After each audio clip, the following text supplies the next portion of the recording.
ರಾಹುಲ್ ಗಾಂಧಿಗೆ ರಾಜಣ್ಣ ಪತ್ರಕ್ಕೂ ಡಿಕೆ ಶಿವಕುಮಾರ್ ತಿರುಗೇಟ್ ಕೊಟ್ಟಿದ್ದಾರೆ. ನನಗಿನ್ನೂ ಅನುಭವದ ಕೊರತೆ ಇದೆ ಅಂತ ಡಿಕೆ ಶಿವಕುಮಾರ್ ಈ ಸಂದರ್ಭದಲ್ಲಿ ಹೇಳಿದ್ದಾರೆ. ಟ್ರೈನಿಂಗ್ ತಗೊಂಡು ಬಂದು ಕಾರ್ಯನಿರ್ವಹಿಸ್ತೀನಿ ಅಂತ ಹೇಳಿರೋರು. ಬಿಎಲ್ಒ ನೇಮಕ ವಿಚಾರದಲ್ಲಿ ಡಿಕೆಶಿಯಿಂದ ತಪ್ಪು ಅಂತ ರಾಜಣ್ಣ ಹೇಳಿದ್ರು. ಲೋಕಸಭೆ ಚುನಾವಣೆ ವಿಚಾರ ಪ್ರಸ್ತಾಪಿಸಿ ರಾಹುಲ್ ಗಾಂಧಿಗೆ ದೂರನ್ನು ನೀಡಿದ್ರು. ರಾಜಣ್ಣ ಪತ್ರಕ್ಕೆ ಡಿಕೆ ಶಿವಕುಮಾರ್ ಈ ರೀತಿ ಟಾಂಗ್ ಕೊಟ್ಟಿದ್ದಾರೆ. ನನಗೇನು ಅನುಭವ ಕಡಿಮೆ, ಟ್ರೈನಿಂಗ್ ತಗೊಂಡು ಬಂದು ಕೆಲಸ ಮಾಡ್ತೀನಿ ಅಂತ ಟಾಂಗ್ ಕೊಟ್ಟಿದ್ದಾರೆ ಡಿಕೆ ಶಿವಕುಮಾರ್.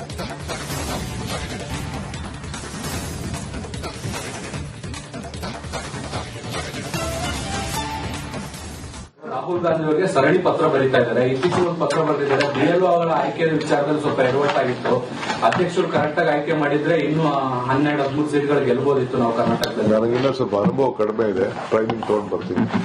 ಸರ್, ರಾಜಣ್ಣ ಅವರು ರಾಹುಲ್ ಗಾಂಧಿ ಅವರಿಗೆ ಸರಣಿ ಪತ್ರ ಬರೀತಾ ಇದ್ದಾರೆ. ಇತ್ತೀಚೆಗೆ ಒಂದು ಪತ್ರ ಬರೆದಿದ್ದಾರೆ. ಬಿಎಲ್ಒ ಅವರ ಆಯ್ಕೆ ವಿಚಾರದಲ್ಲಿ ಸ್ವಲ್ಪ ಎಡವಟ್ಟಾಗಿತ್ತು. ಅಧ್ಯಕ್ಷರು ಕರೆಕ್ಟ್ ಆಗಿ ಆಯ್ಕೆ ಮಾಡಿದ್ರೆ ಇನ್ನು 12-13 ಸೀಟ್ಗಳು ಗೆಲ್ಬಹುದಿತ್ತು ನಾವು ಕರ್ನಾಟಕದಲ್ಲಿ. ನನಗಿನ್ನ ಸ್ವಲ್ಪ ಅನುಭವ ಕಡಿಮೆ ಇದೆ, ಟ್ರೈನಿಂಗ್ ತಗೊಂಡು ಬರ್ತೀನಿ. ಸರ್, ರಾಜಣ್ಣ ಅವರು ರಾಹುಲ್ ಗಾಂಧಿ ಅವರಿಗೆ ಸರಣಿ ಪತ್ರ ಬರೀತಾರೆ. ಸಿದ್ದರಾಮಯ್ಯ ಅವರನ್ನ ಕೆಳಗಿಳಿಸೋದಕ್ಕೆ ಯಾರಿಂದಲೂ ಸಾಧ್ಯ ಇಲ್ಲ. ಸಿದ್ದರಾಮಯ್ಯ ಅವರೇ 2028ರವರೆಗೆ ಸಿಎಂ ಆಗಿರ್ತಾರೆ ಅಂತ ಜಮೀರ್ ಅಹಮದ್ ಖಾನ್ ಮತ್ತೆ ಸಿಎಂ ಸಿದ್ದರಾಮಯ್ಯ ಅವರನ್ನ ಟಚ್ ಮಾಡಕ್ಕಾಗಲ್ಲ ಅಂತ ಪುನರುಚ್ಚರಿಸಿದ್ದಾರೆ.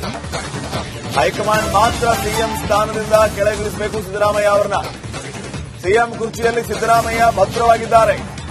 ಇದು ಸಚಿವ ಜಮೀರ್ ಅಹಮದ್ ಅವರ ಮಾತು. ಮೈಸೂರಿನಲ್ಲಿ ಜಮೀರ್ ಅಹಮದ್ ಈ ಹೇಳಿಕೆಯನ್ನು ಕೊಟ್ಟಿದ್ದಾರೆ.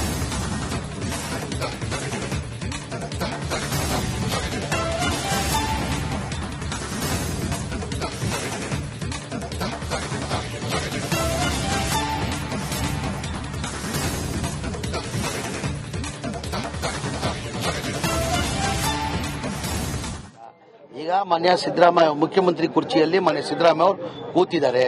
ನಾನ್ ಭಾವಿಸ್ತೀನಿ 28ವರೆಗೂ ಅವರೇ ಇರ್ತಾರೆ ಅಂತ ನನ್ನ ಅಭಿಪ್ರಾಯ. ಅಂದ್ರೆ ನಮ್ಮ ಪಕ್ಷ ಹೈಕಮಾಂಡ್ ಪಕ್ಷ.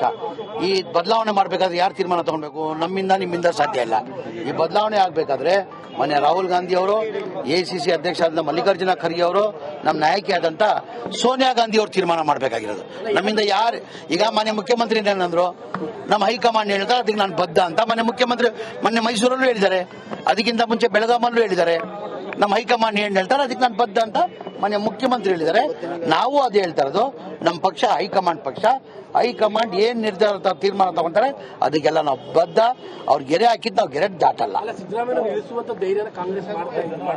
ಈಗ ನಾನೇನಂದೆ, ಅವ್ರಿಗೆ ಬದಲಾವಣೆ ಮಾಡಬೇಕು, ಯಾರಿಂದನೂ ಸಾಧ್ಯ ಇಲ್ಲ. ಹೈಕಮಾಂಡ್ ಮಾತ್ರ ಸಾಧ್ಯ ಅಂದಿಲ್ವಾ ನಾನು? ಅದಕ್ಕಿಂತ ಮುಂಚೆ ಏನಂದೆ, ಸಿದ್ದರಾಮಯ್ಯ ಕುರ್ಚಿಯಲ್ಲಿ ಕೂತಿದ್ದಾರೆ. ಅವ್ರ ಬದಲಾವಣೆ ಮಾಡಕ್ಕೆ ಯಾರಿಂದನೂ ಸಾಧ್ಯ ಇಲ್ಲ, ಹೈಕಮಾಂಡ್ ದಿಂದ ಮಾತ್ರ ಸಾಧ್ಯ. ಅಂದ್ರೆ ಮಾನ್ಯ ರಾಹುಲ್ ಗಾಂಧಿ ಅವರು, ಸೋನಿಯಾ ಗಾಂಧಿ ಅವರು, ಮಲ್ಲಿಕಾರ್ಜುನ ಖರ್ಗೆ ಅವರು, ಅವರಿಂದ ಮಾತ್ರ ಸಾಧ್ಯ. ಈಗ ನಮ್ಮ ಪಕ್ಷ ಹೈಕಮಾಂಡ್ ಪಕ್ಷ. ಹೈಕಮಾಂಡ್ ಏನ್ ತೀರ್ಮಾನ ತಗೊಳ್ಳೋದು ಎಲ್ಲರ ಬದ್ಧ. ಅದು ನಮ್ಗೆ ಗೊತ್ತಿಲ್ಲ, ಹೈಕಮಾಂಡ್ ಗೊತ್ತಿರ್ತದೆ. ಈ ಬಗ್ಗೆ ಇನ್ನಷ್ಟು ಮಾಹಿತಿಯನ್ನ ನೀಡ್ತಾರೆ ಪ್ರತಿನಿಧಿ ಬಸವರಾಜ್. ಈಗ ನೇರ ಸಂಪರ್ಕದಲ್ಲಿ ಜಾಯ್ನ್ ಆಗಿದ್ದಾರೆ. ಬಸವರಾಜ್, ಒಂದ್ ಕಡೆ ಡಿಕೆ ಶಿವಕುಮಾರ್ ವೈರಾಗ್ಯದ ಮಾತುಗಳನ್ನ ಆಡ್ತಾ ಇದ್ದಾರೆ. ಅಲ್ಲಿಗೆ ಬಹುಶಃ ಹೈಕಮಾಂಡ್ ನಿಂದ ಒಂದು ಸ್ಪಷ್ಟ ಸಂದೇಶ ಅಥವಾ ಸೂಚನೆ ಸೂಕ್ಷ್ಮವಾಗಿ ಡಿಕೆ ಶಿವಕುಮಾರ್ ಅವರಿಗೆ ಹೋಗಿರಬೇಕು. ಈ ಕಡೆ ಯಥಾವತ್ತಾಗಿ ಸಿದ್ದರಾಮಯ್ಯ ಬಣದವರು ನಮ್ಮ ಸಾಹೇಬ್ರೇ ಸಿಎಂ ಆಗಿ ಮುಂದುವರಿತಾರೆ ಅನ್ನುವಂಥದ್ದನ್ನ ಮತ್ತೆ ಮತ್ತೆ ಜಪ ಮಾಡ್ತಿದ್ದಾರೆ. ಏನ್ ನಡೀತಾ ಇದೆ ರಾಜಕಾರಣದಲ್ಲಿ?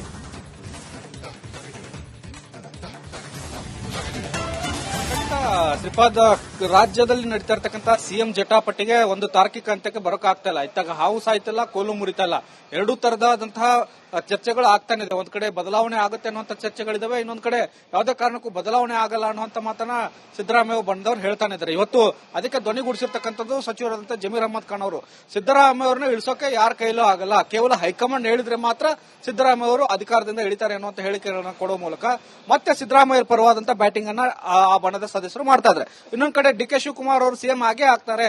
ಜನವರಿಯ ಸಂಕ್ರಾಂತಿ ಕಳೆದ ಬಳಿಕ ಸೂರ್ಯೋದಯ ಪಥ ಏನ್ ಬದಲಿಸ್ತಾರಲ್ಲ ಆ ತರ ಡಿಕೆ ಶಿವಕುಮಾರ್ ಅವರಿಗೆ ಅಧಿಕಾರ ಬರುತ್ತೆ, ನೀವು ಕಾದ್ ನೋಡಿ ಅನ್ನುವಂತ ಮಾತನ್ನ ಆ ಶಾಸಕರು ಹೇಳ್ತಾ ಇದ್ದಾರೆ.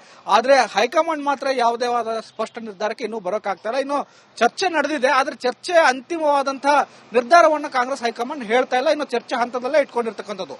ಕಳೆದ 2-3 ದಿನಗಳಿಂದ ಬೆಂಗಳೂರಿನಲ್ಲಿ ಇರ್ತಕ್ಕಂಥ ಎಐಸಿಸಿ ಅಧ್ಯಕ್ಷರಾಗಿರ್ತಕ್ಕಂಥ ಮಲ್ಲಿಕಾರ್ಜುನ್ ಖರ್ಗೆ ಅವರು ಮೌನಕ್ಕೆ ಶರಣಾಗಿದ್ದಾರೆ. ನಿನ್ನೆ ದೆಹಲಿಗೆ ವಾಪಸ್ ಆಗಿದ್ದಾರೆ ರಾಹುಲ್ ಗಾಂಧಿ ಅವರು. ಅವರು ಕೂಡ ಯಾವುದೇ ಚರ್ಚೆಯನ್ನ ಆಗಲಿ ಯಾವುದೇ ಮಾತುಕತೆಗೆ ಡಿಕೆ ಶಿವಕುಮಾರ್ ಅವರನ್ನ ಕರೆಯೋದಾಗ್ಲಿ ದೆಹಲಿಯಲ್ಲೇ ಇದ್ದಾರೆ ಡಿ.ಕೆ. ಶಿವಕುಮಾರ್ ಅವರು. ಹೀಗಾಗಿ ಅವ್ರನ್ನು ಕರೆಯುವಂತ ಕೆಲಸಗಳನ್ನ ಮಾಡ್ತಲ್ಲ.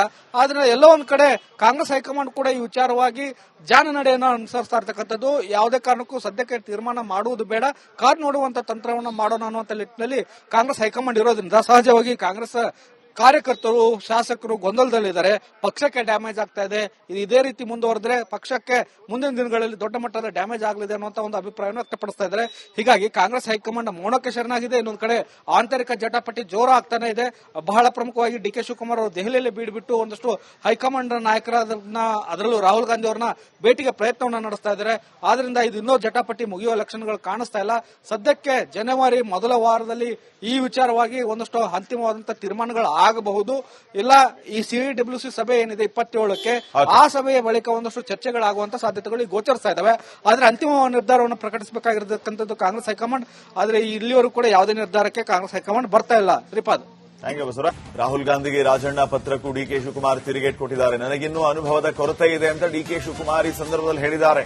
ಟ್ರೈನಿಂಗ್ ತಗೊಂಡು ಬಂದು ಕಾರ್ಯನಿರ್ವಹಿಸ್ತೀನಿ ಅಂತ ಹೇಳಿರೋದು. BLO ನೇಮಕ ವಿಚಾರದಲ್ಲಿ ಡಿಕೆಶಿಯಿಂದ ತಪ್ಪು ಅಂತ ರಾಜಣ್ಣ ಹೇಳಿದ್ರು. ಲೋಕಸಭೆ ಚುನಾವಣೆ ವಿಚಾರ ಪ್ರಸ್ತಾಪಿಸಿ ರಾಹುಲ್ ಗಾಂಧಿಗೆ ದೂರನ್ನು ನೀಡಿದ್ರು. ರಾಜಣ್ಣ ಪತ್ರಕ್ಕೆ ಡಿ.ಕೆ. ಶಿವಕುಮಾರ್ ಈ ರೀತಿ ಟಾಂಗ್ ಕೊಟ್ಟಿದ್ದಾರೆ. ನನಗೆ ಇನ್ನೂ ಅನುಭವ ಕಡಿಮೆ, ಟ್ರೈನಿಂಗ್ ತಗೊಂಡು ಬಂದು ಕೆಲಸ ಮಾಡ್ತೀನಿ ಅಂತ ಟಾಂಗ್ ಕೊಟ್ಟಿದ್ದಾರೆ ಡಿ.ಕೆ. ಶಿವಕುಮಾರ್.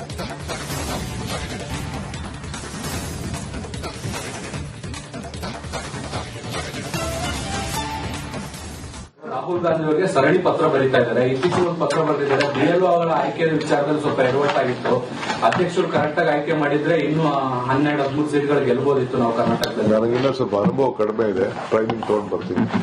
ಸರ್, ರಾಜಣ್ಣ ಅವರು ರಾಹುಲ್ ಗಾಂಧಿ ಅವರಿಗೆ ಸರಣಿ ಪತ್ರ ಬರೀತಾ ಇದ್ದಾರೆ. ಇತ್ತೀಚೆಗೆ ಒಂದು ಪತ್ರ ಬರೆದಿದ್ದಾರೆ. BLO ಅವರ ಆಯ್ಕೆಯ ವಿಚಾರದಲ್ಲಿ ಸ್ವಲ್ಪ ಎಡವಟ್ಟಾಗಿತ್ತು. ಅಧ್ಯಕ್ಷರು ಕರೆಕ್ಟ್ ಆಗಿ ಆಯ್ಕೆ ಮಾಡಿದ್ರೆ ಇನ್ನೂ 12-13 ಸೀಟ್ಗಳು ಗೆಲ್ಬಹುದಿತ್ತು ನಾವು ಕರ್ನಾಟಕದಲ್ಲಿ. ನನಗಿನ್ನ ಸ್ವಲ್ಪ ಅನುಭವ ಕಡಿಮೆ ಇದೆ, ಟ್ರೈನಿಂಗ್ ತಗೊಂಡು ಬರ್ತೀನಿ. ಸರ್, ರಾಜಣ್ಣ ಅವರು ರಾಹುಲ್ ಗಾಂಧಿ ಅವರಿಗೆ ಸರಣಿ ಪತ್ರ ಬರೀತಾರೆ. ಸಿದ್ದರಾಮಯ್ಯ ಅವರನ್ನ ಕೆಳಗಿಳಿಸೋದಕ್ಕೆ ಯಾರಿಂದಲೂ ಸಾಧ್ಯ ಇಲ್ಲ. ಸಿದ್ದರಾಮಯ್ಯ ಅವರೇ 2028ರವರೆಗೆ ಸಿಎಂ ಆಗಿರ್ತಾರೆ ಅಂತ ಜಮೀರ್ ಅಹಮದ್ ಖಾನ್ ಮತ್ತೆ ಸಿಎಂ ಸಿದ್ದರಾಮಯ್ಯ ಅವರನ್ನ ಟಚ್ ಮಾಡಕ್ಕಾಗಲ್ಲ ಅಂತ ಪುನರುಚ್ಚರಿಸಿದ್ದಾರೆ.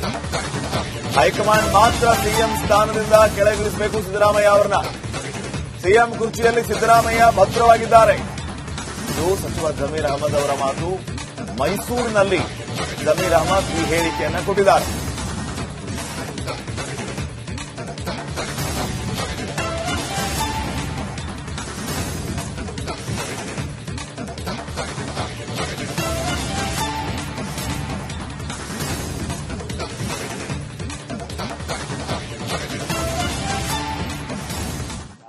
ಈಗ ಮಾನ್ಯ ಸಿದ್ದರಾಮಯ್ಯ ಮುಖ್ಯಮಂತ್ರಿ ಕುರ್ಚಿಯಲ್ಲಿ ಮಾನ್ಯ ಸಿದ್ದರಾಮಯ್ಯ ಅವರು ಕೂತಿದ್ದಾರೆ.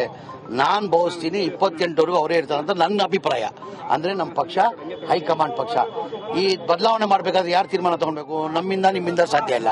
ಈ ಬದಲಾವಣೆ ಆಗಬೇಕಾದ್ರೆ ಮಾನ್ಯ ರಾಹುಲ್ ಗಾಂಧಿ ಅವರು, ACC ಅಧ್ಯಕ್ಷ ಆದ ಮಲ್ಲಿಕಾರ್ಜುನ ಖರ್ಗೆ ಅವರು, ನಮ್ಮ ನಾಯಕಿಯಾದಂತ ಸೋನಿಯಾ ಗಾಂಧಿ ಅವರು ತೀರ್ಮಾನ ಮಾಡಬೇಕಾಗಿರೋದು. ನಮ್ಮಿಂದ ಯಾರು? ಈಗ ಮಾನ್ಯ ಮುಖ್ಯಮಂತ್ರಿ ಏನಂದ್ರು, ನಮ್ಮ ಹೈಕಮಾಂಡ್ ಹೇಳ್ತಾರೆ ಅದಕ್ಕೆ ನಾನು ಬದ್ಧ ಅಂತ ಮಾನ್ಯ ಮುಖ್ಯಮಂತ್ರಿ ಮೊನ್ನೆ ಮೈಸೂರಲ್ಲೂ ಹೇಳಿದ್ದಾರೆ. ಅದಕ್ಕಿಂತ ಮುಂಚೆ ಬೆಳಗಾಮಲ್ಲೂ ಹೇಳಿದ್ದಾರೆ. ನಮ್ಮ ಹೈಕಮಾಂಡ್ ಏನ್ ಹೇಳ್ತಾರೆ ಅದಕ್ಕೆ ನಾನು ಬದ್ಧ ಅಂತ ಮಾನ್ಯ ಮುಖ್ಯಮಂತ್ರಿ ಹೇಳಿದ್ದಾರೆ. ನಾವು ಅದೇ ಹೇಳ್ತಾ ಇರೋದು. ನಮ್ಮ ಪಕ್ಷ ಹೈಕಮಾಂಡ್ ಪಕ್ಷ. ಹೈಕಮಾಂಡ್ ಏನ್ ನಿರ್ಧಾರ ತೀರ್ಮಾನ ತಗೊಂತಾರೆ ಅದಕ್ಕೆಲ್ಲ ನಾವು ಬದ್ಧ. ಅವ್ರ ಗೆರೆ ಹಾಕಿದ್ದು ನಾವು ಗೆರೆ ದಾಟಲ್ಲ. ಈಗ ನಾನೇನಂದೆ, ಅವ್ರಿಗೆ ಬದಲಾವಣೆ ಮಾಡಬೇಕು, ಯಾರಿಂದನೂ ಸಾಧ್ಯ ಇಲ್ಲ. ಹೈಕಮಾಂಡ್ ಮಾತ್ರ ಸಾಧ್ಯ ಅಂದಿಲ್ವ ನಾನು? ಅದಕ್ಕಿಂತ ಮುಂಚೆ ಏನಂದೆ, ಸಿದ್ದರಾಮಯ್ಯ ಕುರ್ಚಿಯಲ್ಲಿ ಕೂತಿದ್ದಾರೆ. ಅವ್ರು ಬದಲಾವಣೆ ಮಾಡಕ್ಕೆ ಯಾರಿಂದನೂ ಸಾಧ್ಯ ಇಲ್ಲ, ಹೈಕಮಾಂಡ್ ಇಂದ ಮಾತ್ರ ಸಾಧ್ಯ.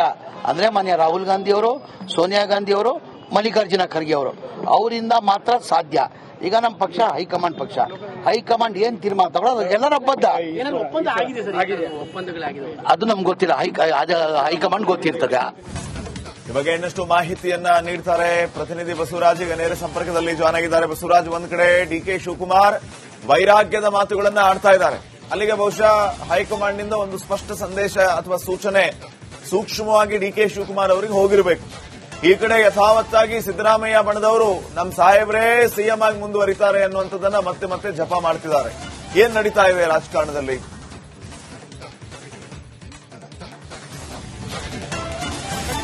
ಶ್ರೀಪಾದ್, ರಾಜ್ಯದಲ್ಲಿ ನಡೀತಾ ಇರ್ತಕ್ಕಂಥ ಸಿಎಂ ಜಟಾಪಟಿಗೆ ಒಂದು ತಾರ್ಕಿಕ ಅಂತ್ಯಕ್ಕೆ ಬರೋಕ್ಕಾಗ್ತಾ ಇಲ್ಲ. ಇತ್ತಾಗ ಹಾವು ಸಾಯ್ತಿಲ್ಲ, ಕೋಲು ಮುರಿತಾ ಇಲ್ಲ. ಎರಡೂ ತರದಂತಹ ಚರ್ಚೆಗಳು ಆಗ್ತಾನೆ ಇದೆ. ಒಂದ್ ಕಡೆ ಬದಲಾವಣೆ ಆಗುತ್ತೆ ಅನ್ನುವಂಥ ಚರ್ಚೆಗಳಿದಾವೆ, ಇನ್ನೊಂದ್ ಕಡೆ ಯಾವುದೇ ಕಾರಣಕ್ಕೂ ಬದಲಾವಣೆ ಆಗಲ್ಲ ಅನ್ನುವಂಥ ಮಾತನ್ನ ಸಿದ್ದರಾಮಯ್ಯ ಬಂದವರು ಹೇಳ್ತಾನೆ ಇದ್ದಾರೆ. ಇವತ್ತು ಅದಕ್ಕೆ ಧ್ವನಿಗೂಡಿಸಿರ್ತಕ್ಕಂಥದ್ದು ಸಚಿವರಾದಂಥ ಜಮೀರ್ ಅಹಮದ್ ಖಾನ್ ಅವರು. ಸಿದ್ದರಾಮಯ್ಯ ಅವರನ್ನ ಇಳಿಸೋಕೆ ಯಾರ ಕೈಲೂ ಆಗಲ್ಲ, ಕೇವಲ ಹೈಕಮಾಂಡ್ ಹೇಳಿದ್ರೆ ಮಾತ್ರ ಸಿದ್ದರಾಮಯ್ಯ ಅವರು ಅಧಿಕಾರದಿಂದ ಇಳಿತಾರೆ ಅನ್ನುವಂಥ ಹೇಳಿಕೆಗಳನ್ನ ಕೊಡುವ ಮೂಲಕ ಮತ್ತೆ ಸಿದ್ದರಾಮಯ್ಯ ಪರವಾದಂತಹ ಬ್ಯಾಟಿಂಗ್ ಅನ್ನ ಆ ಬಣದ ಸದಸ್ಯರು ಮಾಡ್ತಾ ಇದ್ದಾರೆ. ಇನ್ನೊಂದ್ ಕಡೆ ಡಿ ಕೆ ಶಿವಕುಮಾರ್ ಅವರು ಸಿಎಂ ಆಗೇ ಆಗ್ತಾರೆ. ಜನವರಿಯ ಸಂಕ್ರಾಂತಿ ಕಳೆದ ಬಳಿಕ ಸೂರ್ಯೋದಯ ಪಥ ಏನ್ ಬದಲಿಸ್ತಾರಲ್ಲ ಆ ತರ ಡಿ ಕೆ ಶಿವಕುಮಾರ್ ಅವರಿಗೆ ಅಧಿಕಾರ ಬರುತ್ತೆ, ನೀವು ಕಾದ್ ನೋಡಿ ಅನ್ನುವಂತ ಮಾತನ್ನ ಆ ಶಾಸಕರು ಹೇಳ್ತಾ ಇದ್ದಾರೆ.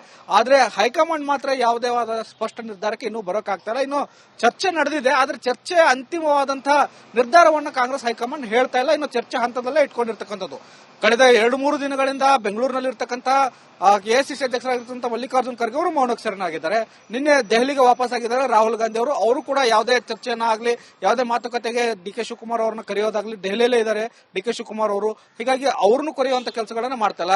ಆದ್ರೆ ಎಲ್ಲೋ ಒಂದ್ ಕಡೆ ಕಾಂಗ್ರೆಸ್ ಹೈಕಮಾಂಡ್ ಕೂಡ ಈ ವಿಚಾರವಾಗಿ ಜಾನನಡೆಯನ್ನು ಅನುಸರಿಸ್ತಾ ಇರ್ತಕ್ಕಂಥದ್ದು. ಯಾವುದೇ ಕಾರಣಕ್ಕೂ ಸದ್ಯಕ್ಕೆ ತೀರ್ಮಾನ ಮಾಡುವುದು ಬೇಡ, ಕಾದ್ ನೋಡುವಂತ ತಂತ್ರವನ್ನ ಮಾಡೋಣ ಅನ್ನುವಂತ ನಿಟ್ಟಿನಲ್ಲಿ ಕಾಂಗ್ರೆಸ್ ಹೈಕಮಾಂಡ್ ಇರೋದ್ರಿಂದ ಸಹಜವಾಗಿ ಕಾಂಗ್ರೆಸ್ ಕಾರ್ಯಕರ್ತರು, ಶಾಸಕರು ಗೊಂದಲದಲ್ಲಿದ್ದಾರೆ. ಪಕ್ಷಕ್ಕೆ ಡ್ಯಾಮೇಜ್ ಆಗ್ತಾ ಇದೆ.